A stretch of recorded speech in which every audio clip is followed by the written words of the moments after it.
భద్రాచల దేవస్థాన కోటి తలంబ్రాల దీక్ష మంగళవారం రోజున సరస్వతి శిశు మందిర్ పాఠశాలలో శ్రీరామకోటి భక్త సమాజం సంస్థ రామకోటి రామరాజు కోటి తలంబ్రాల దీక్ష నిర్వహించారు. భక్తులు రామనామ స్మరణ చేస్తూ గోటితో వడ్లను ఒలిచి సంస్థ అధ్యక్షులు రామకోటి రామరాజుకు అక్కడే అందజేసి రామ భక్తిని చాటుకున్నారు.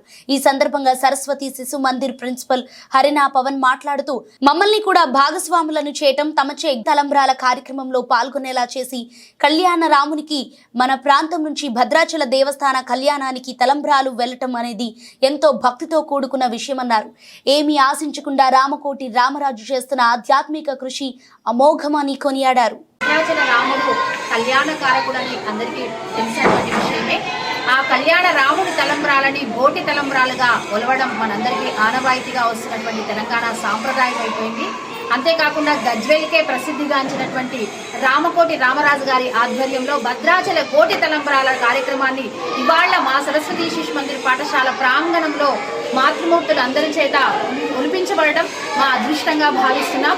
ఈ ఒలిచినటువంటి ఈ కళ్యాణ తలంబ్రాలు మా అందరి ఇళ్లలో కూడా కళ్యాణాన్ని తేవాలని తెస్తాయని ఆశిస్తూ ఆ భద్రాచల రాముడికి దగ్గర కావడానికి ఈ కోటి తలంబ్రాలను మాకు అందించినటువంటి రామకోటి రామరాజు గారికి హృదయపూర్వకమైనటువంటి ధన్యవాదాలు అర్పిస్తున్నాం.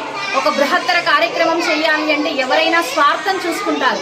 స్వార్థరహితంగా ఆయన అందరికీ పంచిపెడుతున్నటువంటి ఈ బియ్యపు గింజలు అందరి ఇళ్లలో సుభిక్షాన్ని, సురక్షత వాళ్ళకి కల్పించాలని, ఆ రాముడి దయని మా అందరిపైన ప్రసరింపజేయాలని ఆయన కాంక్షని మేమందరం కూడా అభినందిస్తున్నాం.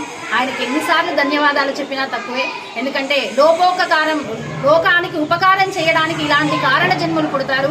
అలాంటి కారణ జన్మలలో ఒక్కరిగా మా గజ్వేల్ ప్రాంతానికి వన్నె తెస్తున్నటువంటి రామకోటి రామరాజు గారు పిలిచిందే తడవుగా వారు వచ్చి ఇవాళ మాకు అవకాశం ఇవ్వడం, ఈ అవకాశంలో మాతృమూర్తులు మా పేరెంట్స్ అందరూ పాల్గొనడం, మా మాతాజీలందరూ కూడా పాల్గొనడం మా అందరికీ సర్వదా శుభదాయకమని భావిస్తున్నాం. సరస్వతి శిశు మందిర్ పక్షాన వారికి మరొకసారి హృదయపూర్వక ధన్యవాదాలు అర్పిస్తున్నాం. జై శ్రీరామ్.